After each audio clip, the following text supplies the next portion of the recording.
Welcome to today's show. I am your host, Eric Darnley Small. Thank you so much for joining me for another episode today. I've been away for a couple of weeks trying to deal with some personal issues. Nothing too serious, but it did take a lot of time, more time than I thought. I had hoped to do another video before August ended. Unfortunately, I was unable to do it. We had a Democrats had a great convention. Kamala Harris and Donald Trump are at it once again. Are on the campaign trail. I think. Well, I've talked about this on previous videos about the whole Harris Walls ticket, and I think it's fascinating, and I think we're in for a lot of very interesting things going forward. What I would say is that anyone who's visited this channel knows that I don't want to talk about everything else that everyone else is talking about. I don't want to talk about all of the stuff that the horse race and all that kind of stuff. I want to talk specifically about how elections impact and tell us who we are and where the country is going. But before that, I want to remind you to, if you enjoyed this video, please like and subscribe. You can click the bell to be notified when new videos come up, and I will let you know when new videos come up by posting them, and then the system will automatically notify you. In addition, as you know, if you've been to this channel before, I will read from particular articles. Those articles you will be able to find links to in our Mastodon at mastodon.vtip.me/what you missed. And there you can read the full article. I'm going to post portions of the article. And actually on today's episode, I'm going to do a little bit differently. I'm actually going to just condense it even more. I'm going to just have bullet points of important parts of these articles. I urge you to go and read the full article yourself so that you can make opinions and judgments, and you can reach out to the show through the Mastodon page. So let me get into it right now so that we can talk about this. So this is the position I'm going to take with respect to this election going forward. I'm not going to talk about the polls. I'm not going to talk about who said what, when, and how, unless it's germane, unless it's important. But instead, I want to talk about this election as it tells us where America is going and who we are. And elections have that ability to tell us something about who we are, where we're at, where the states are at, where the country is at, what's important to us, etc. So in this video, I want to talk about there's something for Democrats and something for Republicans. And it's all happening in Virginia. The GOP is at war with each other in Virginia. And at the same time, Trump seems to still be a factor in Virginia. And I'm going to give you my final thoughts and takeaways. But again, like I said before, elections tell us who we are. Part of what we do here in America when we elect a president is we elect everything that party stands for, all of their agenda, all of the things that they are campaigning on and planning on doing. In addition, for those who are really versed in this stuff, we know that there are certain things that the other side says they're not going to do or going to do, and we know they're going to either go further or they're going to do a little bit less. So I want to talk about any indications that we may have, and there are some very interesting indications that we may have regarding where the Republican Party is and where the Democratic Party is, strengths and weaknesses between each party, what appears to be happening on the ground in America as it pertains to these two parties. And this is an article from the Washington Post, September 5th. And the title is "After a Bitter GOP Primary in this Deep Red Virginia District, More Anger."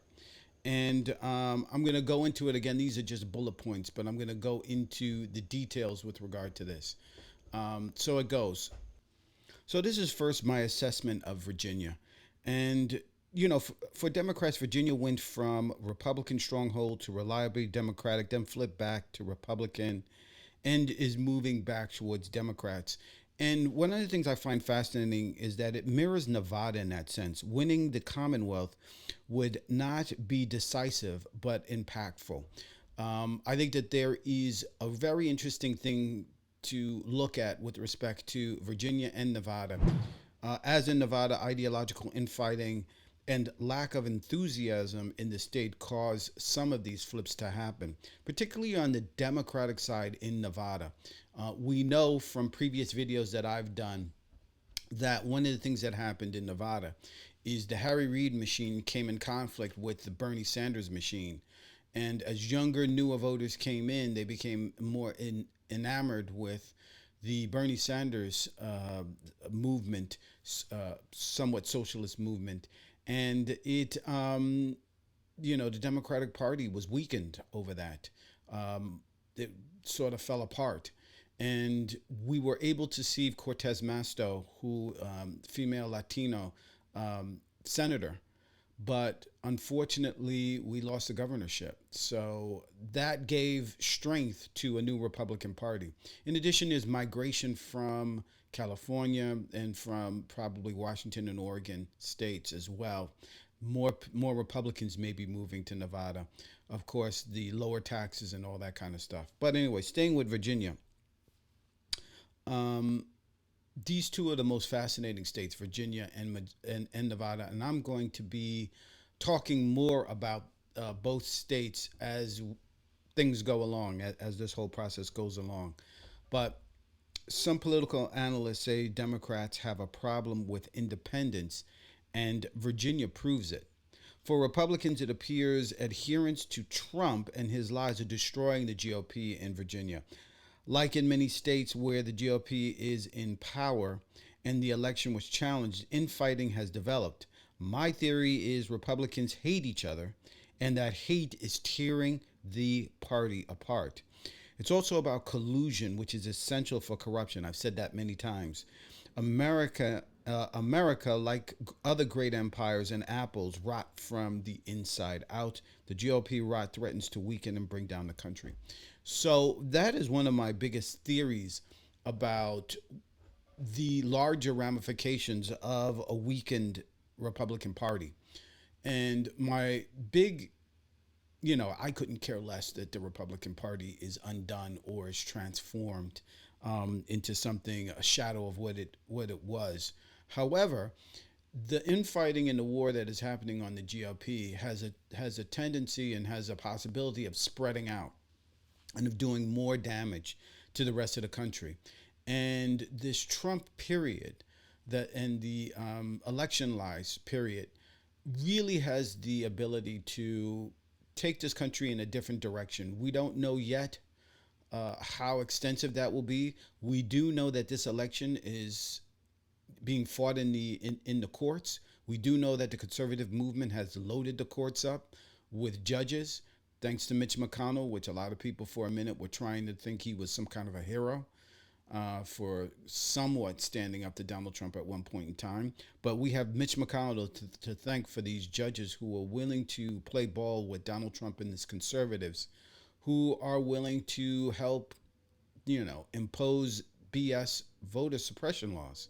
So the courts are where things are being fought, and we are seeing some very interesting rulings coming out of this. And the courts will be involved, particularly if it is not a decisive win for either side. In this case, particularly if it's not a decisive win for Harris.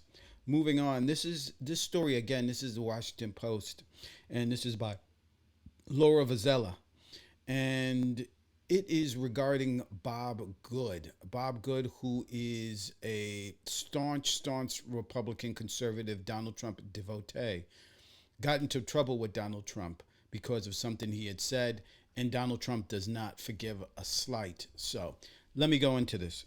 After a bit of primary election between former Congressman Bob Good and the state Senator John J. McGuire III in Virginia's 5th District, the local GOP is locked in a feud.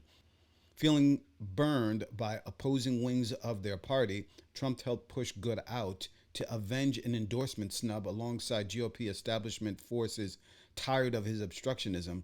Good's most ardent supporters are not just sulking over his 366 vote loss. They're boiling mad and seeking revenge with plans to write in good or even vote for the Democrat Gloria Witt. Wary that hard feelings could hamper the whole ticket, Governor Glenn Youngkin plans to lead a five-stop unity tour with McGuire across the 5th District on Monday. Neither side is working particularly hard to reinforce that message of harmony. Good drew Trump's wrath and a primary challenge from McGuire by endorsing Florida Governor Ron DeSantis over Trump for president in May 2023. McGuire, a former Navy SEAL who lines up with Good on virtually all matters of policy, attacked the congressman for being insufficiently loyal to Trump. He and Good publicly clashed in the following weeks and months as the margin barely moved. On the eve of the August 1st recount that trimmed McGuire's lead to 370 votes, McGuire was on Facebook attacking, quote, backstabbing trash talker Bob Good. Mark Plummer, an owner of a roofing company from Goochland County, said he's also thinking of voting for Witt rather than writing in Good because he thinks that's the surer way to defeat McGuire. A vote for Witt would be his first for a Democrat. Even though I'm a die-hard, staunch Republican, I will not vote for John McGuire, said Plummer. Former Congressman Denver Riggleman also plans to vote for Witt despite policy differences with her. He broke with his party years ago after Trump's false claims of 2020 election fraud, which Good and McGuire echoed. Quote, it's our duty to push back against people who have that very, very frayed tether to reality. Witt is pitching herself as a bipartisan problem solver, untainted by MAGA infighting, and focused on kitchen table issues such as career technical education. I do believe I have a shot, Witt said, putting her faith in positive energy and the, quote, butterfly effect, meaning the small but impactful work of many volunteers. She is also hoping the ongoing GOP battle will send more voters her way. So this is very interesting on a number of ways. And by the way, one of the things that I did not include here is that the Democrats are all but abandoning the 5th district. They don't believe it's winnable for a Democrat. So here it is. You've got a Democrat who's fighting for her life to win the seat. And Democrats across the board have decided we're not going to try and fund this and try and be a part of the solution. Here it is. Republicans are actually shooting themselves, and Witt has an opportunity. Democrats have an opportunity to pick this seat up. And Democrats, unfortunately, don't seem to care enough to actually add money to help Witt in this campaign. I hope there's a super PAC or somebody out there that is looking at this. But it goes to, again, you've got two people who are both corrupted by this lie of voter fraud.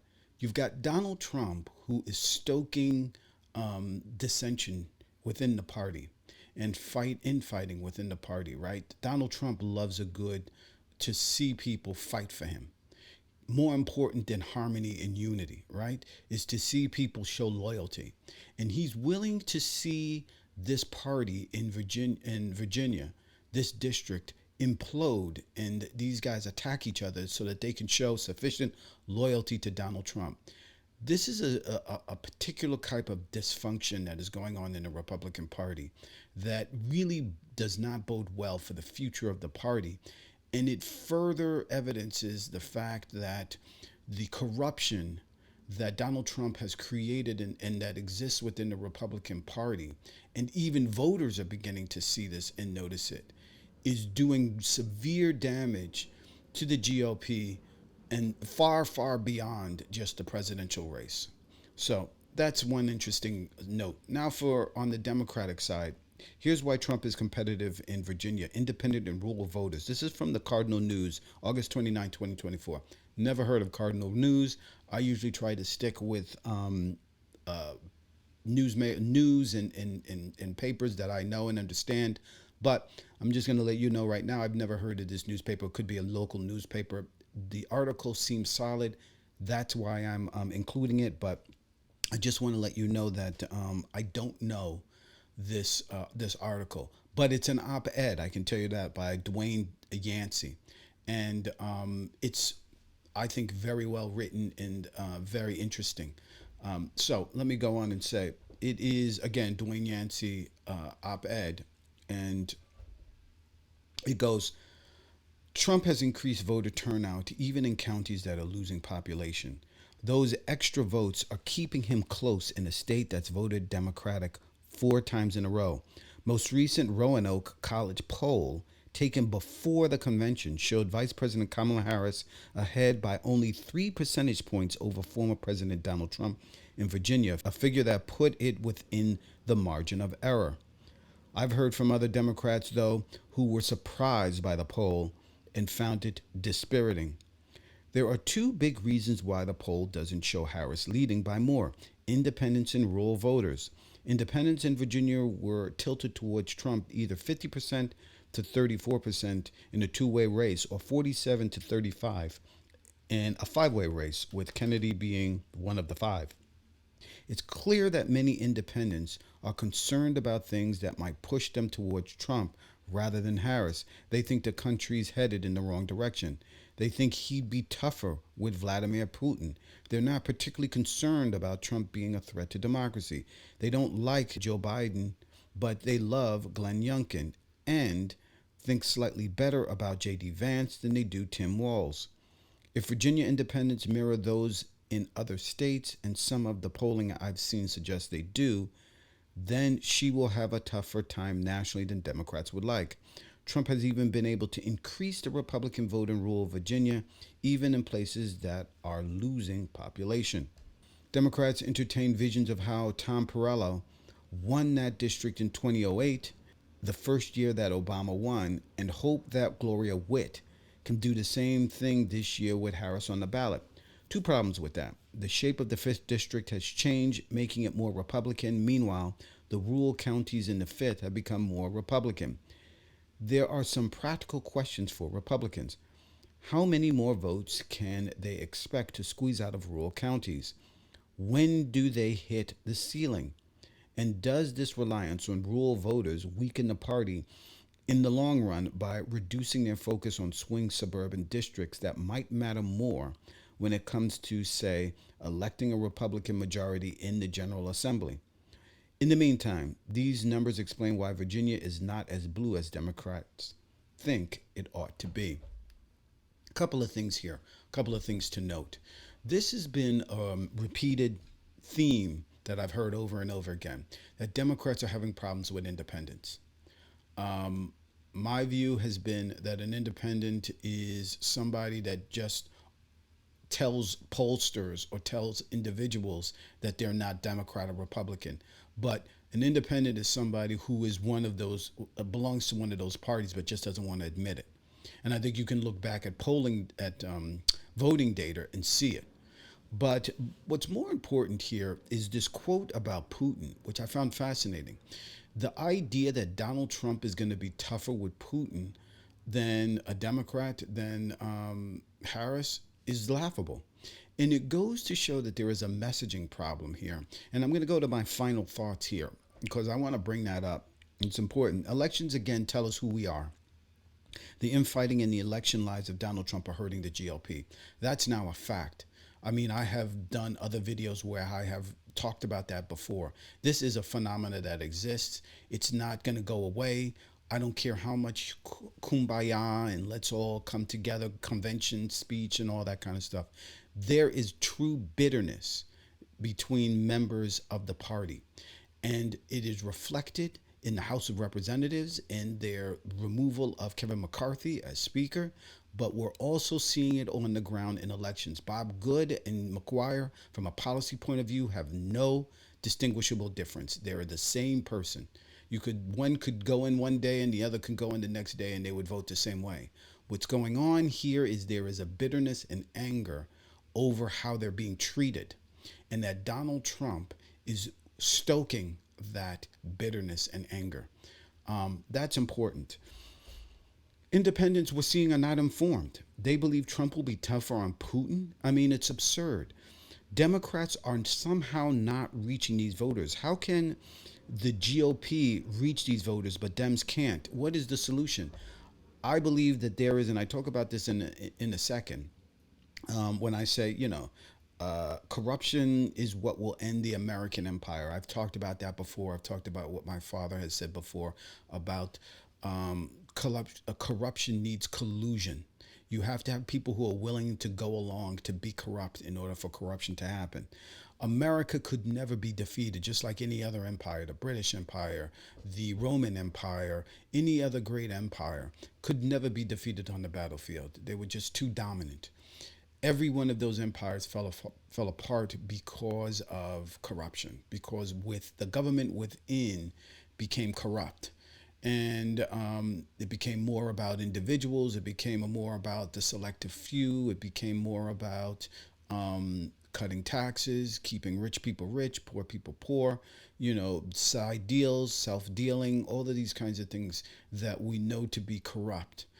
Those things ruin empires, and we're seeing that right now with respect to Donald Trump and these judges, by the way. Let's not forget the Supreme Court. We've got a guy on the Supreme Court who's taking money from billionaires. So, and he's voting in their, in their interests. So, Democrats, however, seem to be having a problem not being able to reach these voters, which means to me that there is something going on with the messaging and something going on with their ability to get their message out. And it goes into a story that is the DOJ put out a report just a few days ago that right-wing influencers were being paid by Russians. They unwittingly were, but they were paid by Russian groups to spread Russian propaganda about the war in Ukraine. Some of the biggest names in right-wing influencers were involved in that.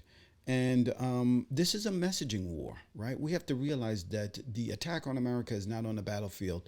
The attack on America is through messaging and through these big time influencers and through these platforms like your Facebook, like your X, like even YouTube.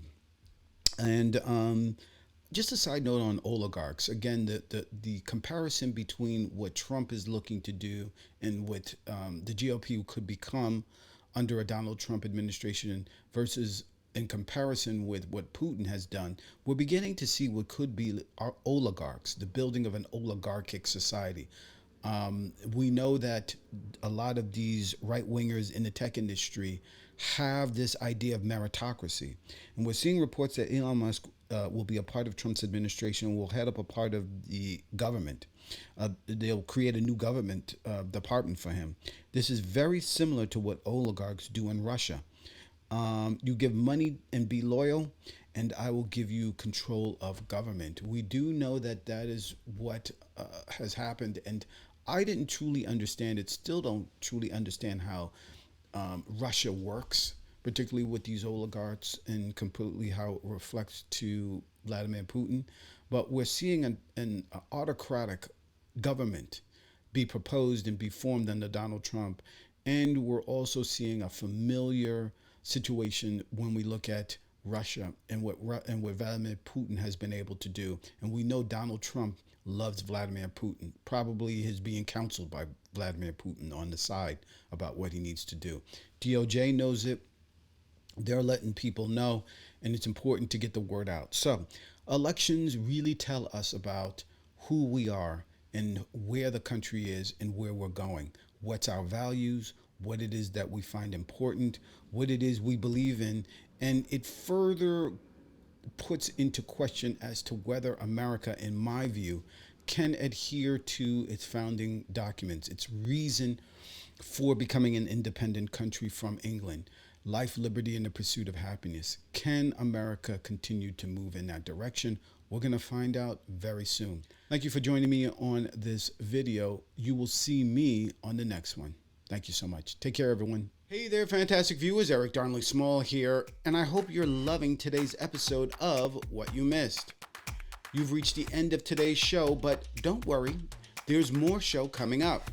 If you're watching this on YouTube, please click the bell so that you'll be notified when more content is available.